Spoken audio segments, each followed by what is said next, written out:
자연, 사찰,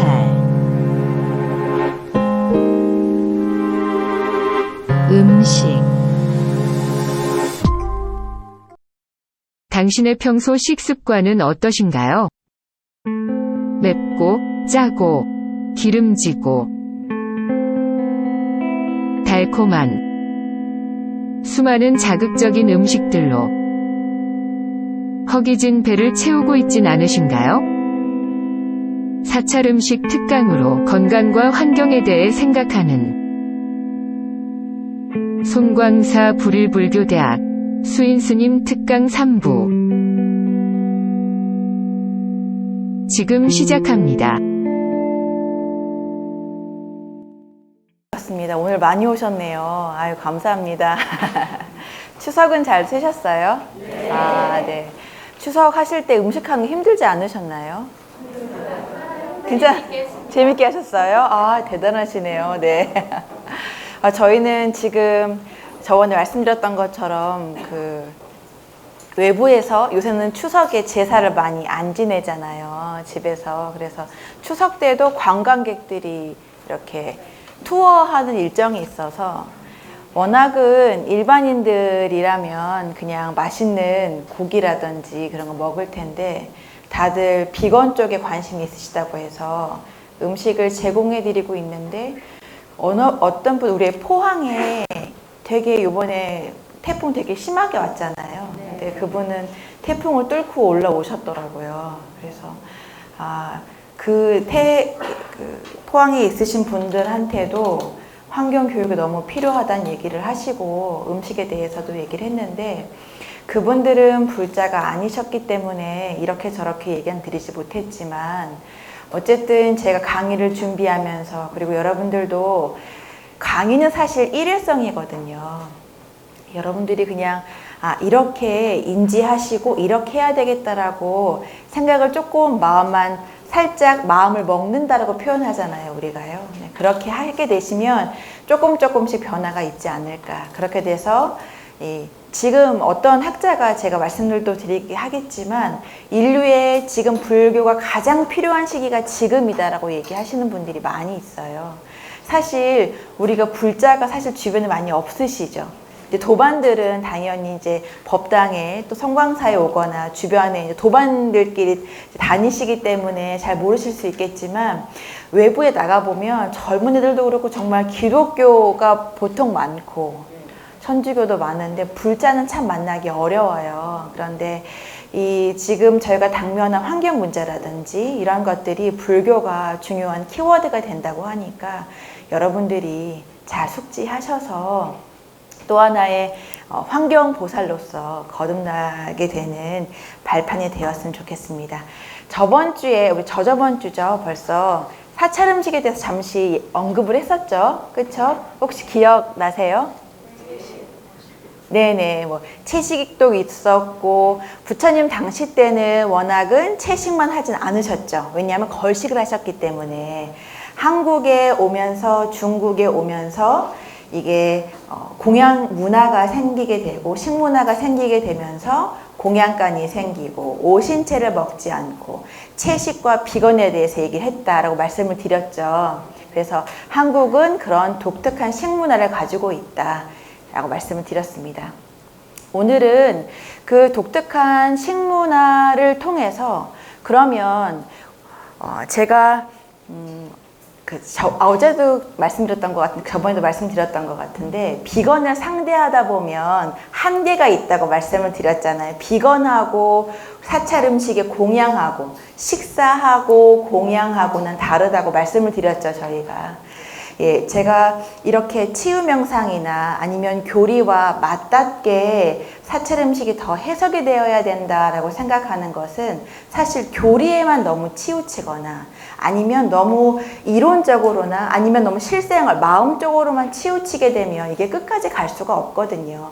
우리 지혜와 복덕이 같이 가야 증장할 수 있다고 얘기를 하잖아요. 마찬가지로 음식을 저희가 먹는데 그러면 어떤 마음으로 어떻게 먹어야 하는가, 부처님의 교리 안에 사찰 음식이 어떻게 녹일 수 있는가에서 우리가 다 8 정도는 알고 계시죠? 그쵸? 팔정도에서 정견은 바로 바르게 보기. 우리 이거 여기가 불교 대학이잖아요. 기본적으로 하시는 내용이시죠? 그쵸? 그럼 제가 이거 살짝 가리면 어려울까요? 어려워요? 이거 매년 혹시 지금 제가 작년에 뵌 분도 있고 해서 여쭤보는 건데 커리큘럼이 이런 기본적인 거는 매번 반복적으로 수업을 하시죠? 네. 아, 네네. 그러면 아마 많이 알고 계실 것 같은데 이거는 제가 간단하게 알고 계시는 부분이니까 읽고만 지나가겠습니다. 정견, 정사유, 정어, 정업, 정명, 정정진, 정념, 정정. 이건 다 알고 있는 내용이고 다 바르게 보살도에 대한 내용이잖아요. 그래서 깨달음에 대한 8가지의 길을 얘기하는 건데 바르게 보고 바르게 생각하고 말하고 행동하고 생활하고 어떻게 보면 우리 실생활에서 꼭 필요한 건데 바르게라고 하는 게 참 어렵죠. 그렇죠? 무엇이 바른 것인가? 아, 무엇이 중도인가? 여기서 한창 막혀요. 근데 이것을 그러면 뒤집어서 사찰 음식 치유 명상으로 보자면 음식에 대한 정견은 올바른 견해라든지 이런 것들로 같이 치환할 수 있거든요. 그런데 이게 왜 필요한지에 대해서 우리가 알아야 할 것 같아요. 우리 자녀들한테도 공부를 시킬 때 그냥 막 시키는 것보다는 이런 목표가 있고 이 공부를 왜 해야 되고 해야 더 마음이 더 일어나잖아요. 그렇죠? 그래서 우리가 사찰 음식 또 치유 명상 이것이 왜 정말 필요하고 이것이 왜 굳이 불교의 불자의 사명감이라고까지 얘기를 하는지 제가 잠시 동영상 준비했거든요. 같이 확인해 보겠습니다. 다 들리시나요, 뒤까지? 네.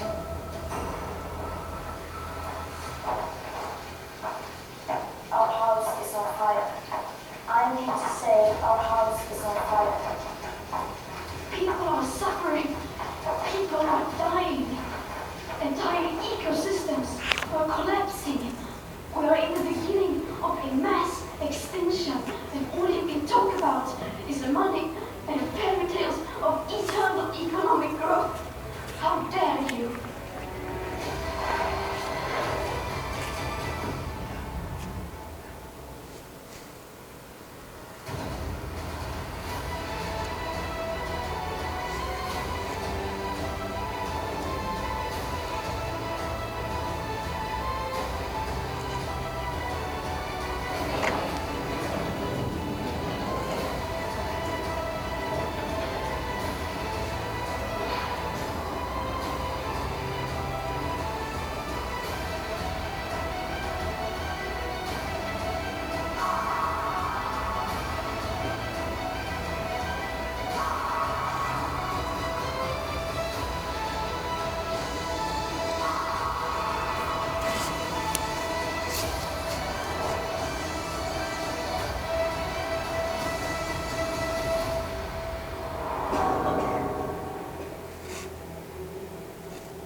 사람들이 이렇게 생각하고 있대요. 불교가 지구를 지키라고 생각하고 있대요. 저희가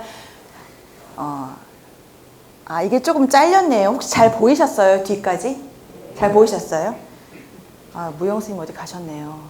불을 꺼주셔야 되는데 어디 가셨지? 자, 그러면 불을 꺼도 괜찮으시겠어요? 네. 꺼야 잘 보이겠죠? 잘 보여요. 그리고 음량도 조금 더 커서 크게 해서 제가 나중에 다른 또 동영상을 보여드릴 때는 참고하겠습니다. 자, 그래서 사람들이 불교 불자들이 지금 세상을 구해야 된다라고 하는데 그러면 우리가 어떻게 세상을 아까 삼독심에 대해서 잠깐 나왔어요. 그렇죠? 탐진, 치에 대해서 잠깐 나왔어요. 그리고 제가 저번 시간에 지금 유럽이라든지 아니면 미국이라든지 그분들의 어떤 기본의 신앙은 말씀드렸던 것처럼 인간이 가능하다면 지배할 수 있는 인간 중심의 생태 사상이었다면 불교는 생태 중심적인, 이게 우리 동심을 얘기하잖아요. 그렇죠? 공동체를 얘기하고 그런 거 약간 차이가 있다고 말씀드렸어요. 그래서 나중에는 저희가 환경에 대해서 말씀드리겠지만 지금 계속 맥을 같이 하고 있는 사찰 음식은 그러면 이 환경을 어떻게 보고 있는가 여기에 대해서 잠깐 얘기해 보겠습니다. 아까 정견은 바르게 본다라고 얘기를 했었죠. 그러면 음식에 대해서 바른 견해를 갖추고 지혜를 갖춘다라고 얘기할 수 있겠는데요. 우리가 개정해 사망이라고 배우셨죠? 그렇죠? 맨 처음에는 1번이 정견이긴 하지만 맨 처음에 저희가 익숙해야 할 것은 정어입니다. 정어. 여기 보이시죠? 정어. 있는 그대로 말하기, 협력과 조화를 추구하기라고 되어 있어요. 예를 들어서 공양간에서 음식이 나왔는데 내 입에 맞지가 않아요. 투덜투덜하거나 할 수 있을까요?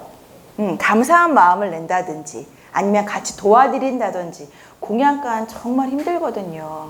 여기 성광사는 새로 짓기도 하고 시설이 좋아서 그럴지 모르겠지만 제가 큰 절에 이렇게 대중 공양을 가면 보통 하는 얘기가 공양주 좀 구해주세요라는 얘기예요. 너무 어려워요. 산중에 있으니까 출퇴근하기도 어렵겠죠, 당연히. 그리고 새벽에 스님들 공양을 드려야 되거나 제사가 있거나 하면 출퇴근 시간 정확하지 않기 때문에 우리 요새는 4대보험 들어야 되고 그런 거 있잖아요. 그렇죠? 그런 거는 맞지가 않기 때문에 아예 사회생활을 접고 산속에 들어올 사람이 이제는 많지 않아요. 그래서 공양간이 너무 어려운데 그렇게 지금 공양간에서 일하는 보살님들이나 아니면 자원봉사들이 혹시라도 눈에 맞지 않는다 하더라도 그렇게 마음을 내지는 마셔야 되고 협력과 조화를 추구해야 된다. 그리고 올바른 식자재를 구하고 조리해야 한다라고 정업은 얘기하고 있어요. 올바른 식자재란 무엇을 얘기하는 걸까요? 편하게 생각해 보시면 네, 자연 그대로일 수도 있고 이제 공양주 보살님들 중에서는 스님을 너무 생각하셔서 아유, 스님 너무 더운데 풀 만드셔서 어떡해요. 한번 신도들 없을 때 고기 한번 해드릴게요 하는 보살님들도 간혹 계세요. 그렇게 하시면 안 되고 사찰 안에서는 올바른 식재자라고 하는 거는 사실 뭐 자연에서 하면 좋고 유기농을 하면 좋지만 사실 불교 쪽에서는 그것보다 여러분들이 올린 공양물을 감사하게 취하는 입장이기 때문에 공양물을 감사하게 먹으면 좋겠지만 공양 올리시는 분도 특별히 마음을 내셔서 또 공양해 주시는 것도 좋겠지만 될 수 있으면 육식을 해주지 않는 게 좋겠다라고 말씀을 드립니다. 조리하는 것도 마찬가지예요. 조리를 여러 가지 복잡하게 하기보다는 우리 사찰 음식은 보통 담백하다. 그렇죠? 소박하다라고 하는 의미가 있잖아요. 그런 식으로 간단하게 음식을 하면 좋겠습니다. 정명, 바로 올바른 식생활을 실천하기인데요. 우리가 사찰에서는 이렇게 먹기도 하지만 집에서 사실 먹기는 이렇게 어렵잖아요. 그렇죠? 근데 제가 어렸을 때는 진짜 불교 학생회나 어린이 법회가 많이 활성화되어 있던 시기였던 것 같아요. 저도 그렇게 해서 출가한 케이스가 되기도 했고요. 어렸을 때부터 불교 학생회나 어린이 법회를 통해서 불교를 접해서 전 출가하게 된 거거든요. 근데 수련회를 가면 그러니까 보통 엄마들은 안 먹는다고 하면 먹이지 않잖아요. 그래 그럼 먹지 마. 뭐 엄마가 먹을게 라고 하는데 절에서 바로 공양을 할 때 안 먹으니까 밥을 안 주는 거예요.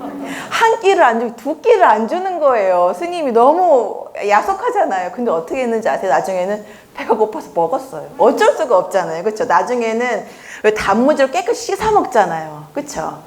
여러분들 아마 어린이 법회 도우미를 하셨던 분들 아시겠지만 초등학교 애들 더 잘해요. 고춧가루 물 안 먹기 위해서 잘 닦아 먹거든요. 여러분 혹시 그런 거 들어보셨어요? 세제를 닦을 때 세제 잔여물이 많이 남잖아요. 특히 뚝배기 같은 경우는 많이 남죠. 그래서 많이 세제를 닦아야 되는데 그게 잘 안 닦인대요. 그래서 평균 한 사람당 한국 사람이 소주컵 2개 정도의 세제를 먹는다라고 해요. 신박한 얘기거든요. 왜냐하면 우리가 기름기가 많고 또 고춧가루가 많기 때문에 또 우리 접시가 막 굽져 있고 막 그렇잖아요. 잘 안 닦이기도 한대요. 그래서 막 수세미에다가 세제를 바로 부어서 닦다 보니까 그릇에도 잔여물이 남고 또 그 그릇에 담은 음식에도 잔여물이 남는다고 해요. 그런데 우리가 바루공양하는 것처럼 깨끗이 닦아 먹는다면 그런 것들을 조금 더 예방할 수 있지 않을까 생각이 듭니다. 그래서 정명 올바른 식생활을 실천하자라고 얘기하고요. 개정이죠. 바로 선정 명상인데요. 정진 같은 경우에는 성근공덕 짓기, 나눔과 배려 실천하기, 이게 사찰음식하고 어떤 연관이 있는지 혹시 아세요?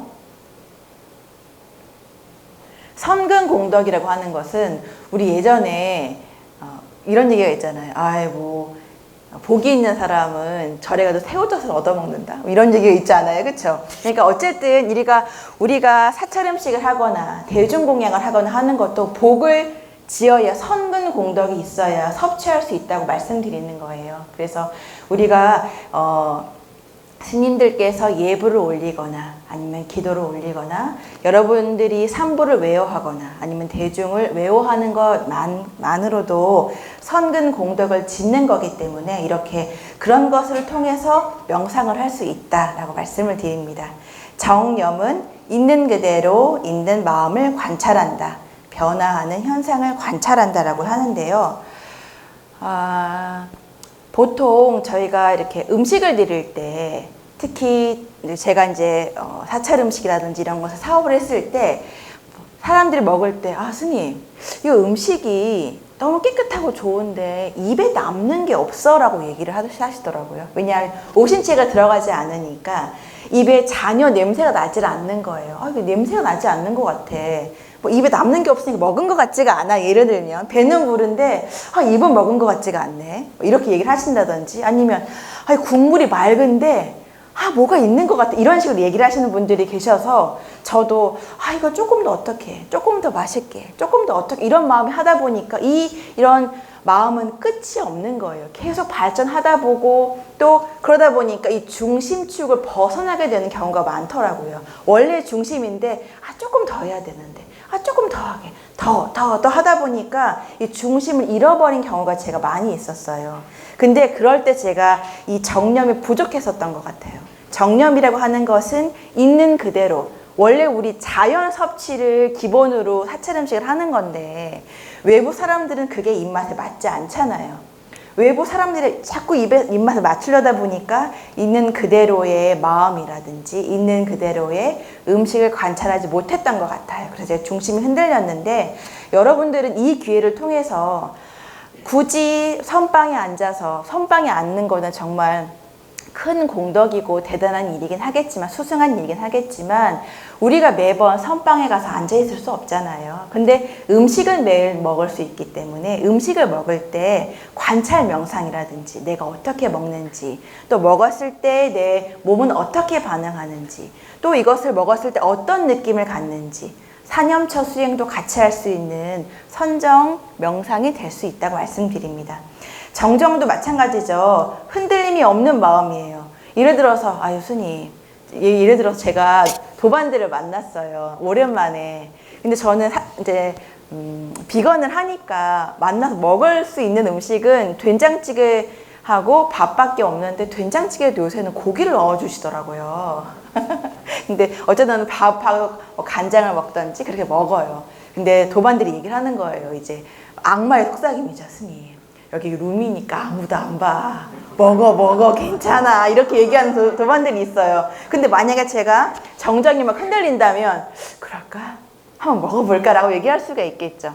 근데 어쨌든 이거는 남이 보는 시각으로 제가 선택한 것이 아니라 제 스스로 어떻게 해야 되겠다라고 결정 내린 거기 때문에 흔들림은 없어요. 여기에 대해서 여러분들도 혹여라도 여기서 일회용 쓰지 말고 플라스틱 쓰지 말고 했는데 일회용 봉지가 편하지 그냥 써 할 수 있잖아요. 이럴 때 다시 한번 돌이켜서 그래 내가 한 번 안 쓰는 게 그렇게 크게 뭐 도움이 되지 않을 수 있겠다 생각하시겠지만 하나하나가 모여서 큰 마음이 되는구나 생각해 주셔서 흔들림이 없는 마음 정정도 그렇게 이해해 주셨으면 좋겠어요. 정정까지 가면 당연히 지혜, 해가 되겠죠. 지혜 명상이 되는데 그렇게 해서 음식에 대해서 바로 보는 거예요. 어떻게 보냐 하면 이것은 먹는 음식, 식사의 개념이 아니라 공양, 어떤 마음의 개념이 된다는 거죠. 그래서 음식에 대해서 투정을 한다거나 이렇게 된다거나 얘기하는 것이 아니라 어떤 마음으로 음식을 마련했고 또 어떤 마음으로 공양을 올렸고 어떤 마음으로 내가 먹고 어떤 마음으로 이 음식을 취해서 공양을 해서 왜 위성도업이라고 얘기하잖아요. 우리 알고 계시죠? 오관계. 그 내용과 같이 일맥상통하는 겁니다. 이것이 비단 사찰 음식뿐만 아니라 뒤에서 설명할 여러 가지 것들과 같이 일맥상통한 맥을 같이 하고 있어요. 그래서 사찰 음식은 개, 정, 해, 사막으로 나뉠 수도 있고 팔 정도도 될 수 있다 라고 이렇게 치유 명상까지 말씀을 드렸습니다. 그러면 우리가 생명 살림을 위한 불교의 지혜와 실천 이렇게 뒤가 좀 잘렸는데요. 제가 말씀을 드릴게요. 실천이라고 하는데 아까 지혜는 여러분 우리 요거 보니까 교재 보니까 불교 지혜 완성의 길이라고 되어 있어요. 여러분 불교는 어떤 종교라고 생각하세요? 그러니까 불교의 최종 목표가 뭐라고 생각하세요? 참 나를 깨닫는 거. 맞아요. 참 나를 깨닫는 건 맞아. 근데 너무 어려운 일이야. 그쵸? 참 나가 뭔지 아직 모르니까. 네. 네?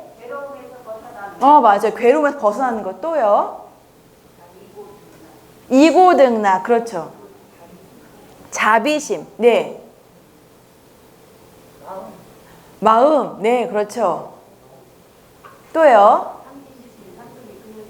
맞아. 여러 가지 것을 알고 있어요. 우리가. 그쵸? 많이 익히기도 하고 배우기도 하고 실천하기도 하고 어떤 분들은 체득하신 분들도 있을 수 있다 생각해요.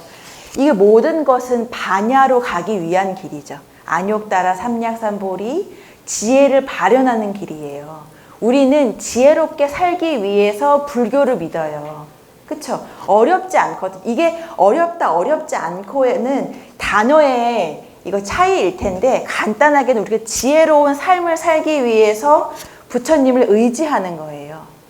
부처님께서는 지혜로운 삶을 살려고 진리를 말씀해 주셨어요. 네. 지혜롭게 살기 위해서는 어떻게 알고 어떻게 실천해야 될지 그것은 지금 환경 문제에 초점을 두고 말씀을 드릴 거예요. 이것은 경전에 나와 있는 것을 기본으로 하지만 매일매일 하는 거기 때문에 쉽게 체득하실 수 있을 거라 생각이 듭니다. 왜냐하면 나중에 보시면 어떤 게 음식물 쓰레기일까요? 라는 질문도 제가 드릴 거거든요. 지혜롭게 구분하실 수 있어야지 분리배출할 수 있어요. 이것도 지혜입니다. 경전에 있는 것만 불교가 아니에요, 여러분. 그쵸? 혹시 분리배출 잘 하고 계세요? 그래요? 제가 나중에 이제 퀴즈를 내서 오늘은 선물을 조금 준비했어요. 그래서 퀴즈를 맞추신 분한테만 선물을 드리는 걸로 하겠습니다. 그래서 어쨌든 우리 어렵게 다가가지 말고 일상생활에서 실천할 수 있는 지혜 그리고 실천 경목 한번 알아볼게요. 자, 기후위기 매일 듣는 얘기예요. 그쵸? 지구 전체의 문제인데 올해는 더 심각했어요. 파키스탄 혹시 어떤 일이 일어나는지 알고 계시나요? 네. 엄청 심각해요. 유럽은 또 정반대예요.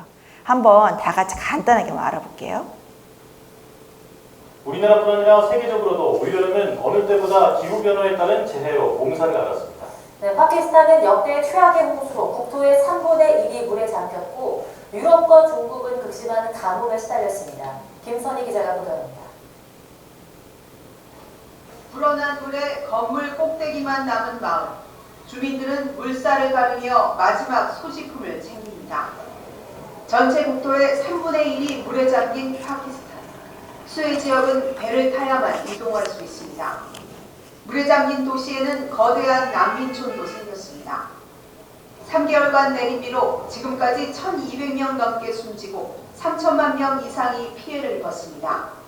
सारा तालका डूब गया है, कुछ भी नहीं बचा है। इधर सारे को लोग हैं, इधर खाने पीने की भी शय नहीं मिल रही है और जो चावल नहीं मिल रहे हैं।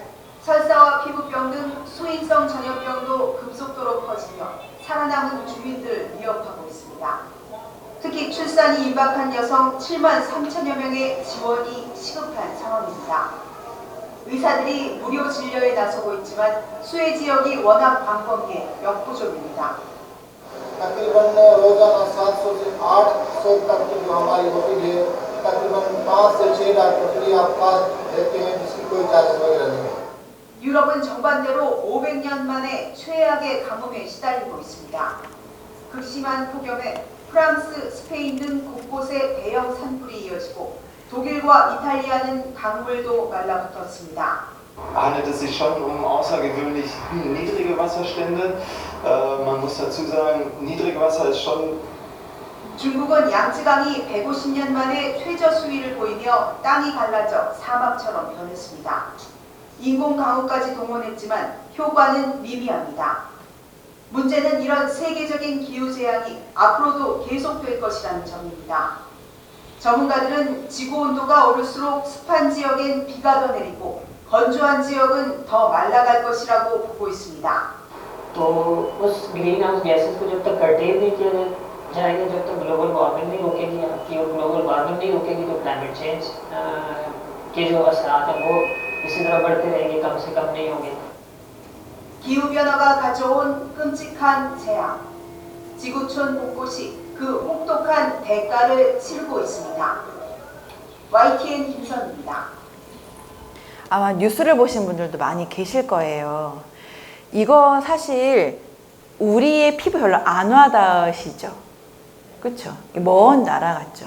네. 근데 이번에 서울에 갑자기 급류로 반지하에 사신 분들, 우리나라도 돌아가시기도 했고, 지금 포항도 마찬가지고, 저번에 말씀드렸던 것처럼 저희 있는 쪽 부여도 그냥 지나가다 보면 또랑이에요. 또랑. 이게 어떻게 범람을 해서 사람이 죽었지라고 이해할 수가 없을 정도예요. 갑자기 폭우가 오니까 그냥 두 분이 거기서 실족하셔가지고 어디까지 쓸려갔다 하시더라. 시신을 못 찾았어요. 며칠간. 갑자기 비가 많이 와가지고요. 그리고 갑자기 비가 많이 오니까 하우스가 다 잠기고. 요번에 혹시 가지 농사 지으시는 분 계세요? 여기 농사 지으시면 안 계신가요? 가지 농사가 안 됐어요. 여러분들은 마트에서 농작물을 사시니까 모르시겠지만 저희 같은 경우에는 가지가 안 됐어요. 들깨가 너무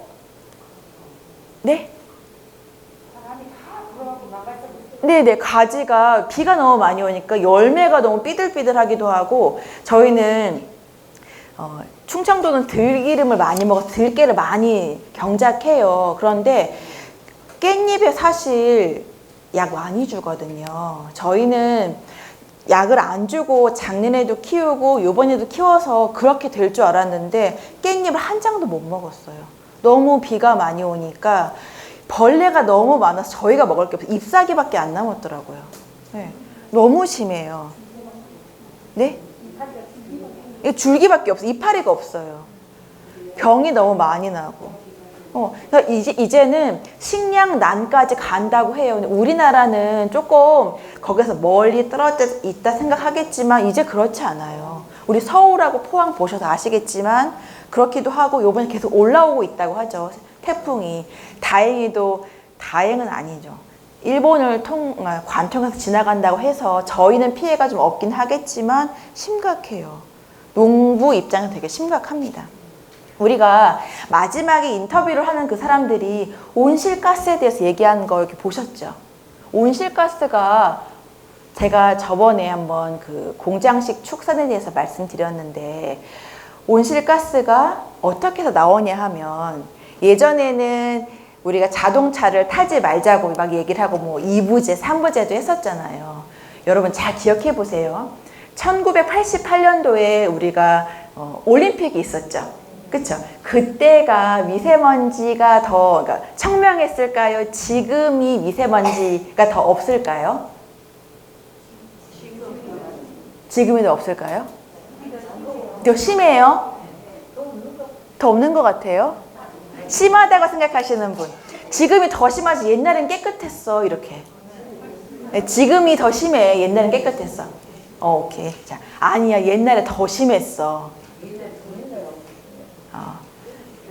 실질적으로 88 올림픽 때 우리나라의 스모그가 너무 심해서 일본 사람들은 안 온다고 얘기했어요. 일본 그 선수들은 출퇴근한다고까지 얘기했대요. 우리 그때는 산업이 막 발전할 때였어요. 낙동강 페놀 사건 기억나세요? 우리 그때는 개념이 없었어요. 공장에서 예전에는 막 그림 그리게 공장에서 막 검은 구름이 막 나가는 그림 그렸잖아요. 지금은 난리 나죠. 그렇게 되고 있는데 그렇게 하다 보니까 탄소가 점점 많아져서 이제는 더 이상 지구 기온이 올라가면 안 된다라고 얘기해서 탄소 중립을 얘기하고 있어요. 탄소 중립이 뭔지 아세요? 많이 얘기하죠. 넷 제로라고 얘기도 하고 탄소 중립이라고도 얘기하고. 탄소 중립. 많이 들어봤는데. 그린 뉴딜 이런 거 많이 정책에서 들어봤는데. 그쵸? 탄소 중립이 뭐냐 하면 탄소 중립, 탄소를 많이 내뿜잖아요. 예를 들면 탄소를 10을 내뿜는다고 하면 탄소를 가둘 수 있는, 탄소를 저감할 수 있는 그런 행동을 10을 한다는 얘기예요. 그래서 결론은 0을 만든다는 얘기예요. 그렇게 된다면 산림을 더 키워야 된다든지 이런 활동이 좀 필요하겠죠. 탄소를 쓰고 적게 하는 것이 0을 만든다는 게 넷 제로거든요.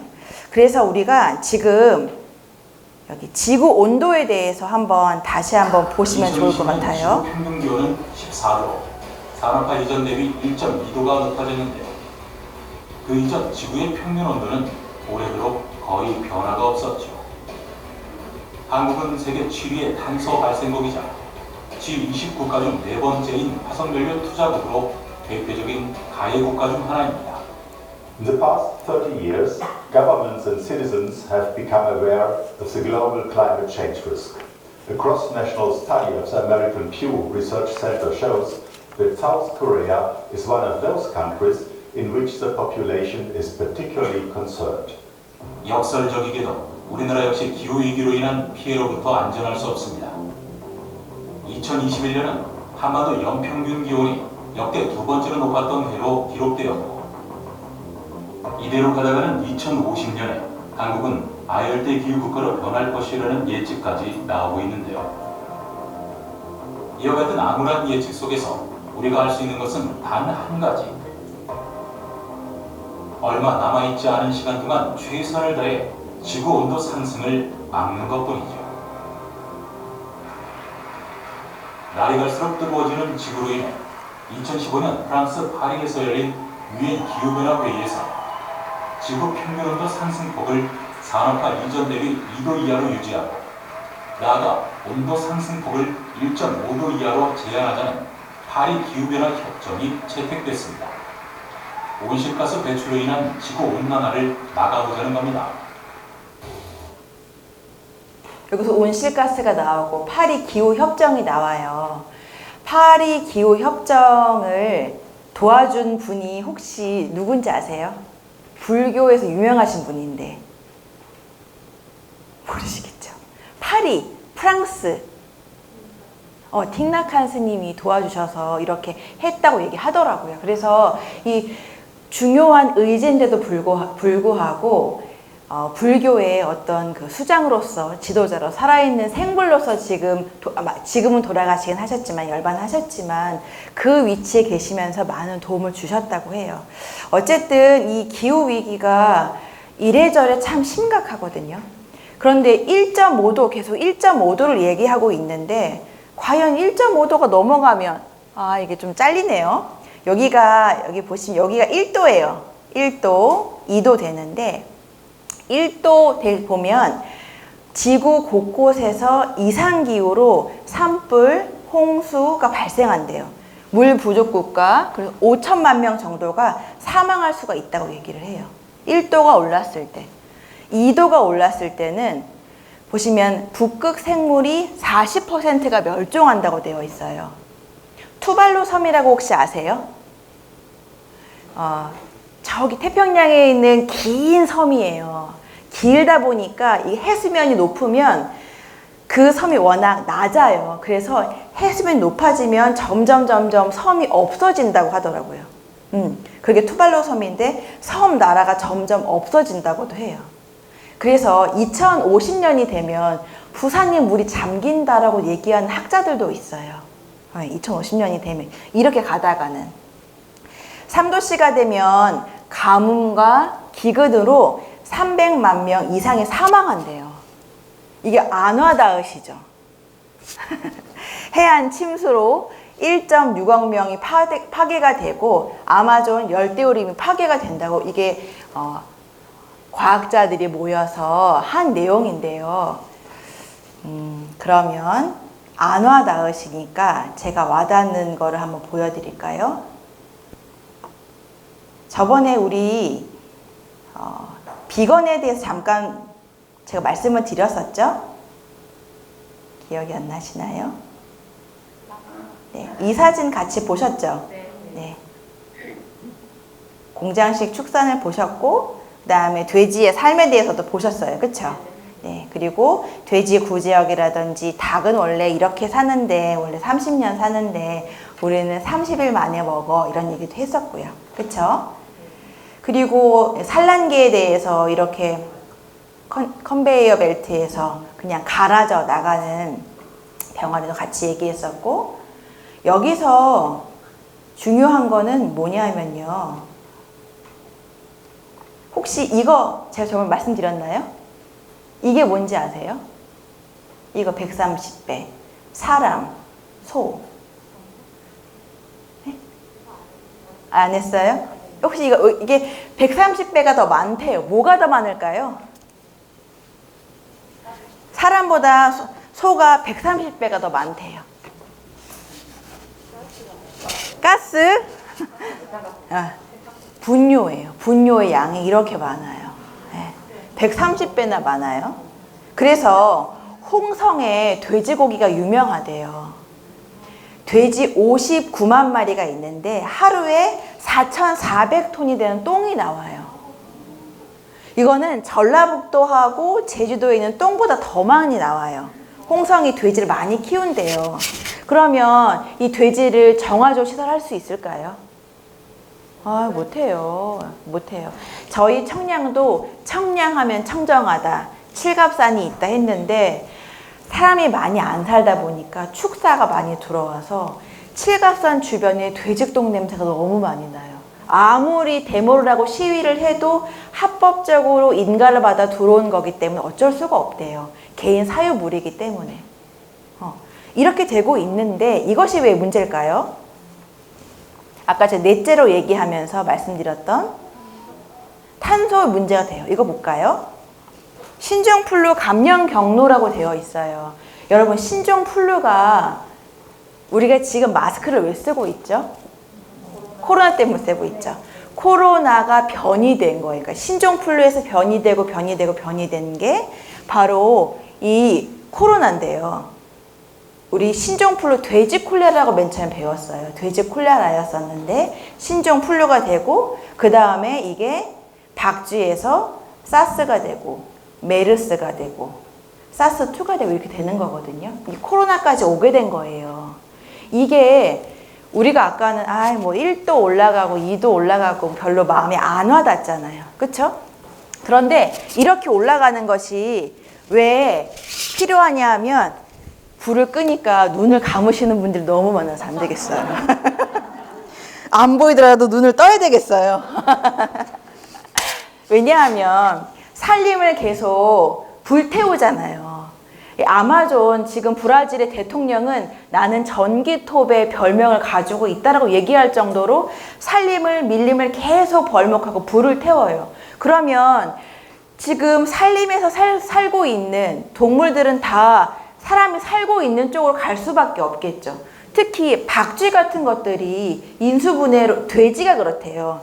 여기 보면 돼지는 조류 독감과 사람의 독감을 같이 공유할 수 있는 매개체가 된대요. 그래서 맨 처음에 돼지 콜레라가 됐는데 돼지 콜레라고 하는 게 이름이 이상하니까 신종 플루로 불리게 됐고 그게 변이해서 우리가 지금 앓고 있는 코로나가 된 거예요.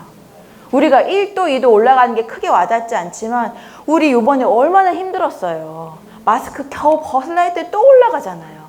이게 또 변이 된다고도 얘기하거든요. 예, 이게 정말 심각해요. 우리가 할 수 있는 해법을 가지고 있습니다. 그래서 이걸 보시면 다시 아까로 넘어갈게요. 런던이 5도가 되면 아마 지구는 생존하고 있겠지만 우리는 아마 다 죽어 있을 수도 있어요. 이 중에 반 넘게 죽어 있을 수도 있어요. 정말. 왜냐하면 6도만 되면 70%에 이르는 게 다 멸종을 한다는 거잖아요. 예. 10명 중에 6명은 죽는다는 얘기거든요. 지금 이렇게 시간이 있을 때, 할 수 있을 때 해야 합니다. 그래서 불교가 바라보는 기후위기는 아까 우리 유엔협약, 프랑스 협약 말씀드렸었죠. 이번 성과는 틱나탄 스님의 불교적 가르침 덕분에 기후협정이 일어났다라고 얘기를 할 정도로 불교의 가르침을 세계 유수의 지도자들이 인정을 하고 있습니다. 그리고 저번 시간에 생명 존중, 평등 사상을 얘기했어요. 그래서 모든 존재를 상호 연결하고 통찰하는 연기법이나 불살생을 통해서 우리가 지금 기후위기를 헤쳐나갈 수 있다라고 얘기를 하고 있습니다. 자, 네, 졸리시면 사탕 드세요. 졸리시면 사탕 드세요. 우리 에너지 소비, 그래서 우리 실천할 수 있는 걸 몇 가지 얘기해 볼 거예요. 첫 번째, 에너지 소비를 줄이자라고 얘기를 하는데 우리 실생활에서 에너지 소비 줄일 수 있는 게 뭐가 있을까요? 걷는 거, 지금 에어컨 틀었네. 그럼 더워서. 어쨌든 에어컨 온도를 좀 올리거나 실내 온도를 좀 낮추거나 할 수 있을 거예요. 또 뭐가 있을까요? 일회용품 줄이기, 에너지 소비. 맞아요. 근데 에너지 소비라고 하는 것은 전력량 소비를 말씀드리는 거예요. 전력량. 집에서 혹시 하시는 거 있어요?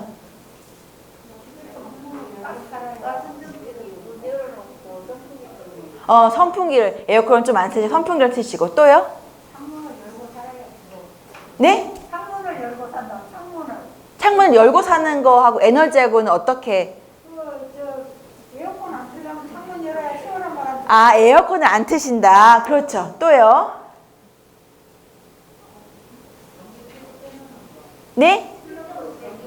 그렇죠. 플러그 빼놓는 거 중요한 거예요. 그걸 대기 전열이라고 하는데 그거를 과학적으로 이렇게 수치상을 하니까 여러분 TV 보실 때 셋톱박스 그쵸? 그게 전기가 되게 많이 먹는데요. 그래서 안 쓰실 때 그것만 꺼놔도 1년에 10% 정도 전기를 절약할 수가 있대요. 많이 절약을 하시는 거예요.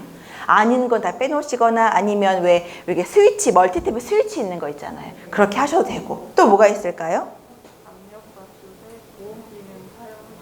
맞아요. 중요해요.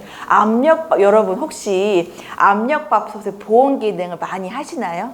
아침에 해놓으면 점심 먹고 저녁 먹고 하시나요? 아니에요? 밥그릇 빼요. 그럼 밥은 어떻게 하세요? 전자레인지에? 아니 사실 저도 어르신들한테 간편하잖아요. 근데 전자레인지 자체는 몸에 좋은 건 아니에요. 네, 그거는 유전자 변형을 일으키는 거기 때문에 여러 가지 각도가 있겠지만 편안하게 드신다면 좋긴 하겠지만 어쨌든 냉동실에 넣어 두셨다가 저는 스텐 냄비에 쪄서 일일이 먹거든요. 그렇게 해서 드시는데 좀 복잡하긴 한데 어쨌든 저희는 한 끼 먹으니까요. 왜냐하면 아침은 간단하게 야채 먹고 점심을 현미 채식을 하니까 점심을 잘 먹어야 되거든요. 저녁은 저희가 이제 과일이나 먹지 않기 때문에 그래서 점심은 될 수 있으면 저희는 전기를 사용하지 않고 힘드시다면 간편하게 드실 수 있는 방법도 있지만 될 수 있으면 쪄서 드시는 게 좋아요. 푹 쪄서 드시는 게 좋습니다. 어쨌든 좋은 말씀 해주셨어요. 저희가 그 전기밥솥 사용량이 되게 많기 때문에 될 수 있으면 밥을 그때그때 해 먹으면 좋겠지만 어려우시다면 많이 해서 냉동실에 넣어두셔서 좋습니다. 물질 소비 줄이기라고 나와 있는데요. 물질 소비, 지금 저희가 얘기할 거는 음식물 쓰레기에 대해서 잠시 얘기해 볼 거예요. 음식물 쓰레기 잠시 한번 볼게요.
여러분은 이걸 보시고 해답을 어떻게 찾을 수 있을까요?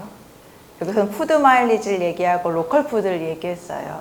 저 이거 보자마자 아 그렇지 이렇게 생각했는데 여러분은 어떻게 하면 지금 얘기하는 것을 해결할 수 있다고 혹시 생각이 드셨나요? 네? 안 들려요. 답이 없어요? 저는 딱 발효공양이 딱 생각났거든요. 우리 발효공양 음식물 쓰레기 절대 나올 수가 없죠. 발효는 바로 이렇게 포개놔야 하니까요. 그리고 발효공양 할 때 음식 반찬 많지 않잖아요. 깨끗이 씻어 먹을 때니까 설거지 많이 나오지 않잖아요. 그렇죠? 네. 그렇다고 우리 발효공양 할 때 고기를 먹거나 하지도 않기 때문에 아까 탄소 배출량 보셨죠? 고기하고 뭐에? 제가 좀 더 참고로 말씀드리자면 돼지고기를 만약에 여러분들이 드신다고 한다면 여기 보이세요? 소고기 물 15,000리터가 들어가요. 1kg 하는데 곡물은 9kg. 당연히 소가 먹어야 하니까요. 그쵸? 석유는 8.4리터나 들어가요. 소고기 했을 때 돼지고기는 4,800 곡물도 많이 들어가고 석유도 들어가고 그런데 혹시 그냥 콩을 먹는다든지 현미를 먹는다 이렇게 많이 들어갈까요? 그렇게 들어가지 않아요. 네. 그러니까 여러분들이 어렵게 생각하시는 것보다 저희가 지금 실생활을 어떻게 운영해야 탄소 식생활을 조금 더 저감할 수 있는지는 보시면서 조금씩 알아가셨으면 좋겠습니다. 그래서 물질 소비 줄이기에서는 저는 가장 크게는 발효공양이 해답이다라는 생각이 들었어요. 그래서 자 이제 질문입니다. 발효공양은 음식물 쓰레기가 공양간에서는 나오겠지만 우린 나오지 않잖아요. 그렇죠? 공양간에서 음식을 할 때는 사실 아유 이게 음식물인 것 같기도 하고 아닌 것 같기도 하는 부분들이 많이 있어요. 여기 지금 보이시죠? 귤 껍질, 복숭아, 감시, 양파 껍질, 생선의 내장, 수박 한 통, 통째로 있는 거예요. 고추장, 대파 뿌리, 포도 껍질, 옥수수 대, 소금기 뺀 김치, 닭뼈, 먹다 남은 된장찌개, 차 찌꺼기, 달걀 껍데기 이거 다 생활에서 나오는 거죠. 여기서 음식물 쓰레기가 아닌 것은 몇 개일까요? 지금 55분이기 때문에 잘 보시고 한 10분 정도 쉬셨다가 다시 해답을 가지고 모여주세요. 아시겠죠? 제가 소정에 준비한 선물을 드리도록 하겠습니다. 10분까지 잘 생각하고 오세요. 네. 다음 주 사부도 기대해 주세요.